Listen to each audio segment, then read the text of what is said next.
Catherine Bernardo update. Congrats kay Catherine. Natanggap niya na yung award niyang Box Office Queen. Ito pa nga yung speech ni Catherine. Kaya pagdating ni Catherine, dyan sa stage, siyempre may umalalay bigla to the rescue. Ayan na, iyawan pa nga dyan. Ayan na si Alden. Nalalayan pa nga po. Ayan, iyawan dyan. Sa venue. Grabe yun. Congrats kay Catherine, Box Office Queen.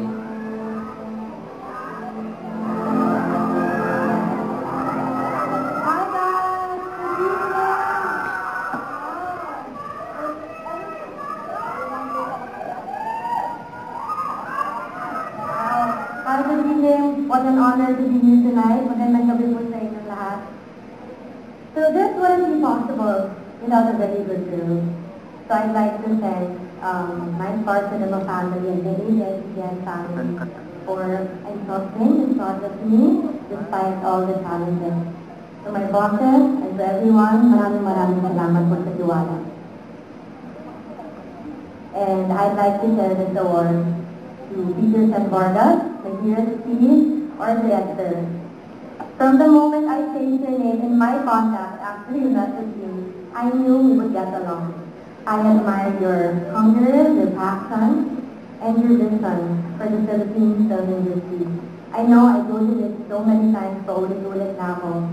I'm amazingly, you are an amazingly talented human being. I will always be rooting for you, and maraming salamat sa pag-guide mo sa akin sa proyektong to. Also, I'd like to share this award to Miss D, Miss Dolly De Leon, of course, my fellow Aries. Working with you has been a highlight in my career. Thank you so much for being with me in this journey. Philo wouldn't be the same without Molly, and Kat wouldn't be the same without Miss D.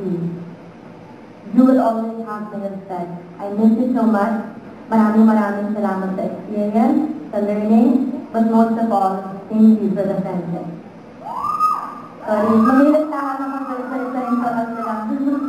and to everyone, of course, who made this film possible.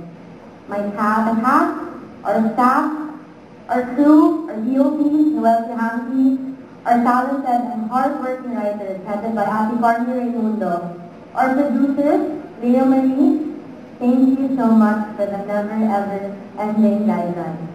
I'm sharing this award on behalf of all of you. This is a win for all of us. And to the cast!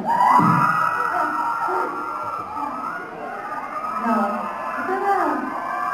thank you so much for allowing me to explore a different genre and still having my back no matter what happens. I never felt an hesitation. You've always trusted my career decision. And hindi nyo alam kung gano'n ka-importante sa akin kung salamat sa pag-iibig. And of course, the Guillermo Award, thank you so much for this incredible honor. Maraming salamat po. When the movie was released, we were still recovering from the pandemic. It was such a challenging time for the industry.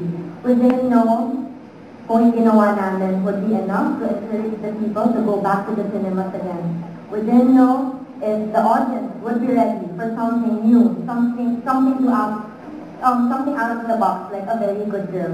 But you all surprised us and you all delivered. Higit pa po doon yung binigay nyo at maraming salamat.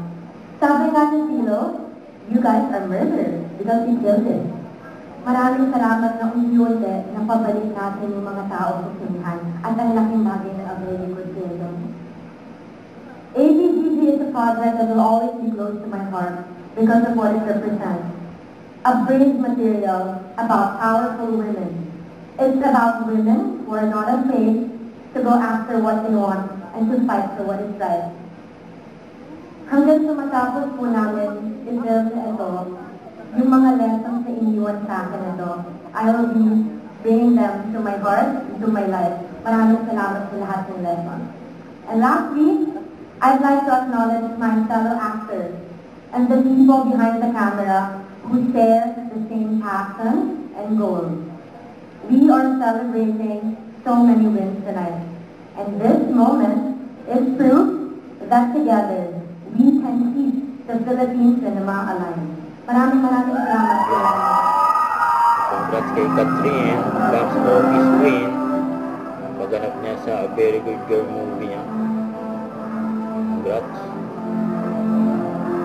Haba na yung speech ni Catherine.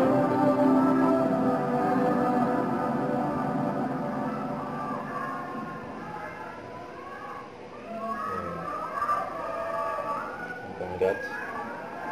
Ayan dyan ang mga fans ni Catherine. Nakaabang na eh. Ang mga cat din. Diyan din.